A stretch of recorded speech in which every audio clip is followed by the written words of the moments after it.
नमस्कार साथियों, स्वागत है आप सभी का आईटीआई एग्जाम क्वेश्चन के ऑफिशियल यूट्यूब चैनल पे। और आज की डेट में लेकर आया हूं आप सभी के लिए ITI second year electrician theory के मोस्ट इंपॉर्टेंट क्वेश्चन, जो कि निमी क्वेश्चन बैंक से लिया गया है और इससे ही ज़्यादातर क्वेश्चन पूछे जाते हैं परीक्षा में। यदि आप आईटीआई के छात्र हैं तो आप इस वीडियो को कंप्लीट देखिएगा। और किसी भी क्वेश्चन में आपको किसी भी प्रकार का कोई भी कंफ्यूजन है तो कमेंट बॉक्स में पूछ लीजिएगा, आपको जानकारी मिल जाएगी। और जानकारी आपको पसंद आती है तो इस वीडियो पर एक लाइक जरूर कीजिएगा। तो चलिए क्वेश्चन स्टार्ट करते हैं। क्वेश्चन नंबर 21 से है, जिसमें पहला क्वेश्चन पूछा जा रहा है कि दशमलव संख्या को बाइनरी नंबर में कैसे बदला जाता है। साथियों, यदि बात करें दशमलव संख्या को बाइनरी नंबर में कैसे बदला जाता है तो डेसिमल नंबर आप सभी लोग जानते होंगे। तो डेसिमल नंबर को किसी भी हम पद्धति में बदलते हैं तो जिस पद्धति में बदला जाना होता है उसके आधार का जो भाग होता है उससे हम क्या देते हैं, भाग देते हैं। और जब हम भाग देते हैं साथियों, तो यदि बाइनरी में बदलेंगे तो 2 का भाग देते हैं, लेकिन जब ऑक्टल की बात आती है तो 8 से भाग देते हैं। और वहीं जब हेक्साडेसिमल की बात आती है तो 16 से भाग देते हैं। लेकिन यहाँ पर क्वेश्चन में हमसे ये पूछा जा रहा है कि दशमलव संख्या को बाइनरी में यदि बदलना हो तो यहाँ पर कैसे बदला जाता है। तो हम क्या करते हैं, उसमें 2 से भाग देते हैं। और यहाँ पर आपको जो देखने को मिल जाता है दशमलव को 2 से विभाजित है ऑप्शन नंबर सी में। तो ये साथियों हमारा सी ऑप्शन बिल्कुल करेक्ट आंसर हो जाता है। कोई भी कंफ्यूजन है तो कमेंट बॉक्स में पूछ लीजिएगा। आगे बढ़ते हैं, अगले क्वेश्चन को देखिए। अगले क्वेश्चन में पूछा जा रहा है कि डिजिटल सर्किट में बाइनरी कोडेड दशमलव जिसको बीसीडी बोला जाता है, प्रणाली का उपयोग करने का उद्देश्य क्या है। यहाँ पर साथियों एक चीज मैं आपको बता दूं, यहाँ पर जो बीसीडी दिया गया बाइनरी कोडेड डेसिमल, इस संख्या को ध्यान रखिएगा। कभी कभी बीसीडी का पूरा नाम पूछ दिया जाता है एग्जाम में, तो छात्रों के दिमाग पे नहीं होता है, इसलिए मैं आपको बता रहा हूँ, इसको आप ध्यान रखिएगा। अब क्वेश्चन में ये पूछा जा रहा है कि डिजिटल सर्किट में बाइनरी कोडेड दशमलव प्रणाली का उपयोग करने का उद्देश्य क्या है। तो देखिए, कोई भी सिस्टम हो वो यदि डाटा को स्टोर करता है, चाहे आप मान लीजिए कोई भी कंप्यूटर है, तो वो आपका 0 और 1 के रूप में ही स्टोर करता है। तो डाटा इनपुट जो संग्रहित करना होता है उसको हम बोलते हैं बीसीडी नंबर, और यही हमारा काम में आता है। और यहाँ पर क्वेश्चन में हमसे वही पूछा जा रहा है, तो हम कह सकते हैं कि डेटा इनपुट जो संग्रहित करना है वो क्या प्रणाली है, वो बीसीडी के अंतर्गत आती है, अर्थात ये आपका बाइनरी कोडेड डेसिमल के अंतर्गत आती है। और यहाँ पर जो आपका सही हो जाता है साथियों, ऑप्शन नंबर ए बिल्कुल करेक्ट आंसर हो जाता है। ध्यान रखिएगा, क्वेश्चन काफी इजी था, लेकिन साथियों ये जो है यहाँ पर काफी इंपॉर्टेंट क्वेश्चन है। ऐसा ही क्वेश्चन आपको ज्यादातर एग्जाम में देखने को मिलेंगे। चलिए आगे बढ़ते हैं, अगले क्वेश्चन को देखिए, क्वेश्चन नंबर 23 को, जिसमें पूछा जा रहा है कि सत्य तालिका किस लॉजिक गेट को संदर्भित करता है। अब यहाँ पर आपको समझना पड़ेगा, ध्यान से देखिएगा। ये आपका ए और बी, तो ए गुणे आप बी करें तो यहाँ पर आपको वाई बराबर ए बी देखने को मिल जाता है। उसी प्रकार आप यहाँ पर देखिए, यहाँ पर जीरो है और यहाँ पर जीरो, तो जीरो गुणे जीरो किया जा रहा है तो हमें 0 प्राप्त हो रहा है।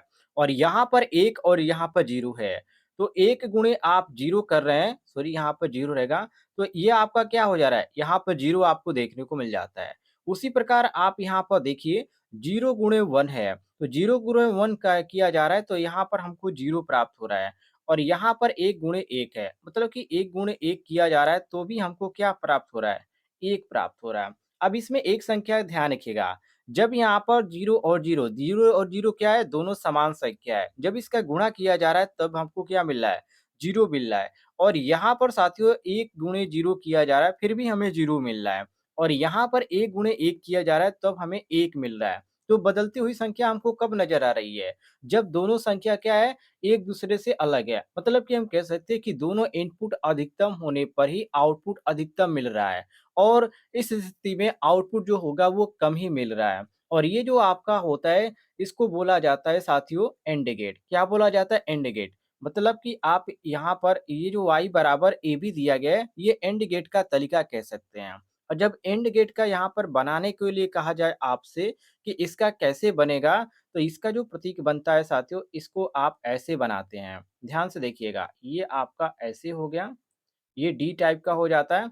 और इसके आगे साथियों ऐसे निकल जाता है और ये आपका हो जाता है y बराबर AB। ये आपका हो जाता है y बराबर AB और ये आपका हो जाता है इधर और एक इधर, ये आपका A हो जाता है और ये आपका B हो जाता है। और उसी के अनुसार ये जो है तालिका दिखाया जा रहा है और ये किस गेट का दिखाया जा रहा है? तो एंड गेट का दिखाया जा रहा है, ये भी आप ध्यान रखिएगा। क्वेश्चन काफ़ी इम्पोर्टेंट था। अब यहाँ पर ऑप्शन में भी आप देख सकते हैं कौन-सा ऑप्शन मैच कर रहा है। तो यहाँ पर आर गेट दिया गया और यहाँ पर नॉट गेट दिया गया है, तो ये दोनों गलत है। यहाँ पर जो आपका सही हो जाएगा वो ऑप्शन नंबर सी सही हो जाएगा, एंड गेट। आगे देखते हैं अगले क्वेश्चन को। कन्फ्यूजन होगा किसी क्वेश्चन में तो कमेंट बॉक्स में पूछ लीजिएगा और जानकारी पसंद आ रही होगी तो इस वीडियो पर लाइक और इस वीडियो के नीचे आपको एक बटन दिख रहा होगा सब्सक्राइब वाला, उसे ज़रूर दबाइएगा। क्वेश्चन नंबर 24 को देखिए साथियों, जिसमें पूछा जा रहा है कि सीआरओ द्वारा किस मात्रा को मापा जाता है? जो सीआरओ होता है साथियों उसकी बात किया जा रहा है। तो सीआरओ के द्वारा केवल आवृत्ति माप सकते हैं। वोल्टेज धारा के average peak to peak voltage जो है वो भी माप सकते हैं। लेकिन जो प्रेरकत्व होता है और जो प्रतिरोध होता है और जो शक्ति गुणांक होता है उसको हम नहीं माप सकते हैं। तो यहाँ पर आवृत्ति हमारा कौन-सा दिया गया है? तो ऑप्शन में हमको ए ऑप्शन देखने को मिल रहा है। तो ए साथियों हमारा करेक्ट आंसर हो जाएगा। आगे देखते हैं अगले क्वेश्चन को। अगले क्वेश्चन में पूछा जा रहा है कि एससीआर का मुख्य अनुप्रयोग कौन-सा है? मतलब कि एससीआर का जो प्रयोग किया जाता है, वो कहाँ पर प्रयोग किया जाता है? ये काफ़ी इम्पोर्टेंट क्वेश्चन है। तो देखिए साथियों एससीआर का जो मुख्य काम होता है, जो रेक्टिफिकेशन होता है, उसका जो इंडक्शन मोटर होता है, उसकी गति नियंत्रण करने में, इसको काम में लिया जाता है। और जब इसका पूछ दिया जाए कि इसका जो बनता है, फिर कैसे बनता है साथियों फिगर एससीआर का, तो आप यहाँ पे एससीआर का जो सिंबल आप बनाएँगे, सबसे पहले तो आपको ऐसे खींच देना है, इसके बाद आपको डायोड बना देना है और डायोड बनाने के बाद ऐसे आपको खींच देना है। ये जो आपका हो जाएगा साथियों एससीआर का हो जाएगा, जिसमें आपको यहाँ पर ये जो होता है इसको इंडिकेट बोला जाता है और ये जो है आप गेट बोला जाता है इसको और यहाँ पर जो है इसको कैथोड बोला जाता है। ध्यान रखिएगा। ये काफ़ी इम्पोर्टेंट है। ये आपका हो गया एनोड और ये आपका गेट हो गया और ये कैथोड हो गया। इसमें 3 आपका जो होता है टर्मिनल होता है और 3 इसमें जंक्शन होते हैं और जो परत होती है वो 4 होती है। नोट कर लीजिएगा। अब यहाँ पर बात करते हैं कि ये क्वेश्चन में कौन-सा ऑप्शन सही होगा इस क्वेश्चन का। तो एससीआर का मुख्य अनुप्रयोग कौन-सा है? तो मोटरों का गति नियंत्रण करना, speed control of Motors. Option number D आपका बिल्कुल करेक्ट आंसर हो जाएगा। आगे बढ़ते हैं साथियों क्वेश्चन नंबर देखिए 26 को, जिसमें पूछा जा रहा है कि चर प्रतिरोध R1 का कार्य क्या है? वेरी वेरी इंपॉर्टेंट क्वेश्चन है। देखिए, यहाँ पर आपको देखने को मिल जाता है R1, ध्यान से देखिएगा और इसका यहाँ पर पूछा जा रहा है कि इसमें कार्य क्या है? तो इसमें साथियों जो यहाँ पर आपको ट्राइक और यहाँ पर ड्राइक देखने को मिल जाते हैं, चित्र में ध्यान से देखिएगा। ये आपको यहाँ पर देखने को मिल जाता है। एक यहाँ पर ट्राइक है और यहाँ पर आपको जो दिखाया जा रहा है, इंगेट करके मैं आपको दिखा रहा हूँ, ये इसको ड्राइक बोला जाता है। और ये दोनों जो होते हैं वायरिस्टर जो होता है थारिस्टर जिसको बोला जाता है, ये थारिस्टर के अंतर्गत आते हैं और इनको ऑन करने के लिए ट्रिगर की आवश्यकता होती है। और यहाँ पर जो R1 दिखाया गया इसका पूछा जा रहा है कि इसका नाम क्या है? तो इसको ट्राइक को और ट्रिगर करने के लिए पल्स दर को नियंत्रित करने के लिए यहाँ पर इसको प्रयोग किया गया है। और इसको क्या बोला जाता है? प्रतिरोध बोला जाता है, जो कि यहाँ पर सिंबल में आपको दिखाकर बनाया गया है। तो इसका कार्य क्या होता है? ट्राइक को ट्रिगर करने के लिए, पल्स दर को नियंत्रित करने के लिए इसका उपयोग किया जाता है। ये आपका डी ऑप्शन साथियों करेक्ट आंसर हो जाएगा। आगे देखते हैं अगले क्वेश्चन को। क्वेश्चन नंबर 27 को देखिए, जिसमें पूछा जा रहा है कि ट्रांजिस्टर बेस में C1 के माध्यम से L1 को जोड़ने का उद्देश्य क्या है? अब यहाँ पर फिगर को देखेंगे तब आपको समझ में आएगा। जैसे कि यहाँ पर C1 दिखाया गया है। यहाँ पर आपका C1 दिखाया गया है और ये किससे जोड़ने की बात किया जा रहा है? तो यहाँ पर R1 से जोड़ने की बात किया जा रहा है। तो देखिए, यहाँ पर फिगर को ध्यान से देखिएगा। फिगर में जो यहाँ पर C दिखाया गया है साथियों, जिसको हम बोलते हैं कैपेसिटर और यहाँ पर साथियों जो आपको दिखाया जा रहा है, जो मेन चीज़ यहाँ पर है L1, ठीक है? ध्यान रखिएगा। ये जो L1 दिखाया गया है, इसको बोला जाता है ड्यूज्ड सर्किट। क्या बोला जाता है? ट्यूज्ड सर्किट बोला जाता है। ट्यून्ड सर्किट ध्यान रखिएगा। ट्यूज्ड नहीं ट्यून्ड सर्किट बोला जाता है। अब इसमें जो क्वेश्चन पूछा जा रहा है उसके अनुसार बात करें, तो जो पॉजिटिव फीडबैक होता है, ये पॉजिटिव फीडबैक देने का काम करता है। और ट्यून्ड सर्किट में जो कैपेसिटर होता है और जो इंडक्टर होता है, ये दोनों आपस में क्या होते हैं? समांतर क्रम में जुड़े होते हैं, जैसे कि आप यहाँ पर देख भी सकते हैं। ये किस क्रम में जुड़े हुए हैं? तो समांतर क्रम में जुड़े हुए हैं। अब यहाँ पर बात करें क्वेश्चन में हमारा कौन-सा सही होगा, तो पॉजिटिव फीडबैक की अभी हमने चर्चा किया और ऑप्शन में जो आपको देखने को मिल जाता है सकारात्मक फीडबैक, ये आपका यहाँ पर आपको ऑप्शन नंबर बी में देखने को मिल जाता है। तो बी साथियों आपका करेक्ट आंसर हो जाएगा, मिला लीजिएगा।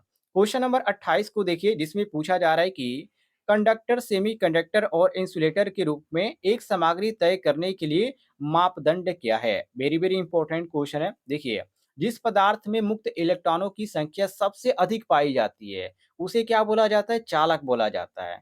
और जिसमें मुक्त इलेक्ट्रॉन बिल्कुल भी नहीं पाए जाते हैं, उसे हम बोलते हैं अर्धचालक।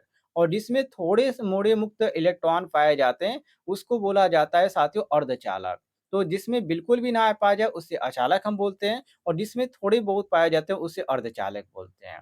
तो यहाँ पर वो चीज़ पूछा जा रहा है कि कंडक्टर, सेमीकंडक्टर और इंसुलेटर के रूप में एक सामग्री तय करने का मापदंड क्या है? तो चालक की ऊर्जा 0 अंतराल वोल्ट होता है और अचालक में 6 इलेक्ट्रॉन वोल्ट होता है, अर्धचालक में 1 इलेक्ट्रॉन वोल्ट माना जाता है। बाकी यदि क्वेश्चन के ऑप्शन की बात करें तो देखिए, परमाणु व वैलेंस में इलेक्ट्रॉनों का अस्तित्व, ये आपका बी ऑप्शन करेक्ट आंसर हो जाएगा, ध्यान रखिएगा। आगे देखिए अगले क्वेश्चन को, क्वेश्चन नंबर 29 को, जिसमें पूछा जा रहा है कि पी टाइप सेमीकंडक्टर बनाने के लिए किस डोपिंग सामग्री का उपयोग किया जाता है?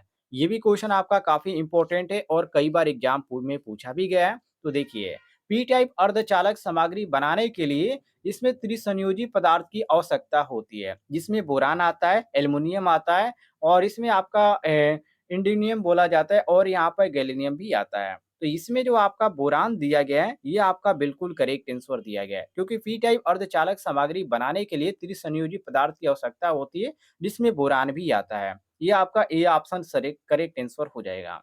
आगे देखिए क्वेश्चन नंबर 30 को, जिसमें पूछा जा रहा है कि प्रवर्धन के लिए एनपीएन ट्रांजिस्टर की किस प्रकार की अभिनीति की आवश्यकता होती है? एनपीएन का मतलब यहाँ पर साथियों हो जाता है, ध्यान से देखिएगा, एनपीएन, ठीक है? ये आपका काफ़ी इंपॉर्टेंट क्वेश्चन है। और इसमें ये पूछा जा रहा है कि किस प्रकार की अभिनति की आवश्यकता होती है।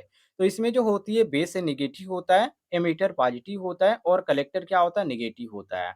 और जब भी आपसे पूछ दिया जाए कि इसका जो फिगर बनता है कैसे बनता है, तो आप सबसे पहले शून्य खींचेंगे। इसके बाद साथियों आपका जो हो जाएगा ऐसे हो जाएगा, ये आपका ऐसे और ये आपका पहले यहाँ पर पूरे अच्छे से आप यहाँ पर शून्य खींचिएगा। इसमें जो होता है साथियों, ये आपका जो एरो होता है ये बाहर की तरफ निकला हुआ होता है, ध्यान रखिएगा। और पीएनपी ट्रांजिस्टर जो होता है उसके अंदर की तरह होता है। ये सबसे यहाँ पर इम्पोर्टेंट बात है, इसको ध्यान रखिएगा। बाकी यदि क्वेश्चन की यदि बात करें ऑप्शन में कौन-सा सही होगा, तो यहाँ पर आपका बी ऑप्शन सही हो जाएगा। बी ऑप्शन करेक्ट आंसर हो जाएगा, मिला लीजिएगा। कोई भी आपको कन्फ्यूजन है तो कमेंट बॉक्स में पूछ लीजिएगा, आपको जानकारी मिल जाएगी।